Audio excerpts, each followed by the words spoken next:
متخيل انا زعلان قد ايه ان بن شرقي راح الاهلي؟ هلوم على الاهلي؟ لا. طب هلوم على بن شرقي؟ لا. طب هلوم على مين؟ مجلس اداره الزمالك الحالي والسابق والمسؤولين عن الكوره والرياضه في مصر.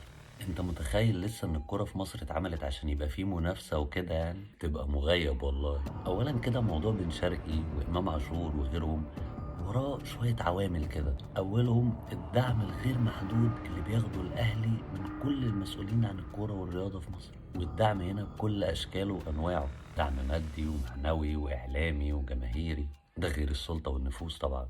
ثانيا بقى ضعف مجالس إدارات الزمالك، وفكرة إن كل ولاد الزمالك بيضربوا في بعض، فهتلاقي كل واحد بيدور على اللقطة لنفسه بس، مش لاسم الزمالك اللي عمله.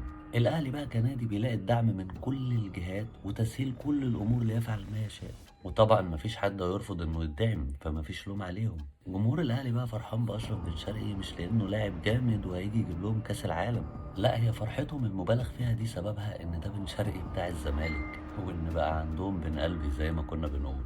هم فرحانين بيه كيدا فينا مش اكتر. احنا بقى كزملكاويه لو زعلانين فزعلانين على حاجات كتير قوي بعيدة عن انه لاعب جامد وهيجيب فينا 50 جول لما يجي الاهلي، لا خالص والله. احنا زعلانين عشان اذا كان بن شرقي ولا امام، فدول ناس لينا معاهم ذكريات ما تتنسيش، بطولات ولحظات وماتشات واوقات وانتصارات وانكسارات عشناها معاهم بنفس شغفهم ويمكن اكتر، وفجأة نلاقيهم بقوا موجودين جنبنا بس مع الغريم او المنافس. ودي حاجات ليها علاقة بالوفاء والانتماء عمركم ما هتفهموها.